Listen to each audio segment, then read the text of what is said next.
après jour, les manifestations se succèdent à Addis Abeba alors que l'OUA siège dans la capitale éthiopienne.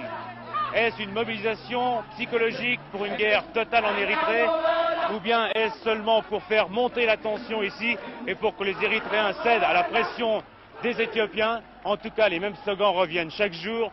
Non à la séparation de l'Érythrée et de l'Éthiopie.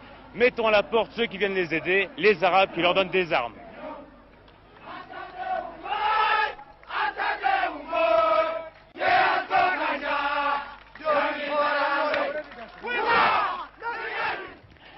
Décidée et organisée par le Conseil militaire provisoire qui gouverne l'Éthiopie, cette manifestation d'anciens combattants auxquels se sont joints les soldats des casernes et les habitants de la capitale a regroupé dans la rue plus de 100 000 participants.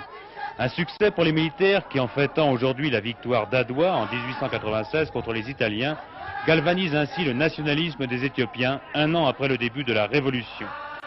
Au travers de cette manifestation de masse, le gouvernement lance comme un appel et un défi son slogan « Éthiopie d'abord ». Et les mots d'ordre de la manifestation exhortent ce sentiment nationaliste à la fois orgueilleux et profond en Éthiopie. Cette manifestation veut prouver au monde entier que l'Éthiopie n'a jamais été, ne sera jamais divisée. Elle restera une et indivisible pour tous.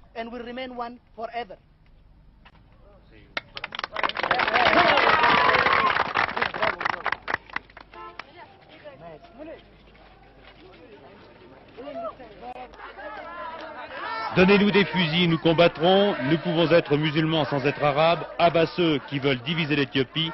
Dans les rues, une campagne se développe contre certains pays arabes, contre la Syrie ou le Liban notamment, qui protègent les chefs de la rébellion, acceptent des bases d'entraînement des rebelles sur leur territoire et approvisionnent les combattants du front érythréen.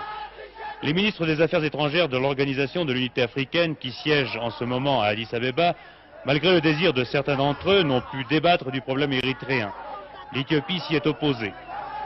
Ces milliers de personnes dans la rue veulent ainsi leur montrer que l'Éthiopie peut et veut elle-même régler ses problèmes internes et qu'elle n'admettra jamais que des puissances étrangères s'immiscent dans ses affaires.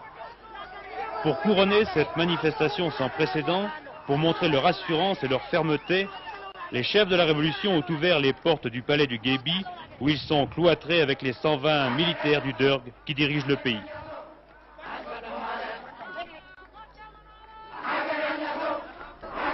Pour la première fois en public, l'homme fort de l'Éthiopie, celui qui tient en ce moment en ses mains le destin du socialisme éthiopien, le major Mengistu Haile Mariam, qui reçoit l'ovation de ceux qui sont venus, environ 100 000 personnes qui sont venues manifester pour l'unité de l'Éthiopie. Pour la première fois, le major Mengistu répond à une interview. Major, quelle Éthiopie voulez-vous? Nous voulons l'Éthiopie, toute l'Éthiopie, une Éthiopie socialiste. Quoi d'autre? Voulez-vous faire une guerre totale en Érythrée et en finir avec la rébellion? Non, mais la cause de cette manifestation est d'attaquer ces rebelles qui sont à la fois contre les Érythréens et contre les Éthiopiens. Attack those rebels which is anti-Eritrean people as well as Ethiopia.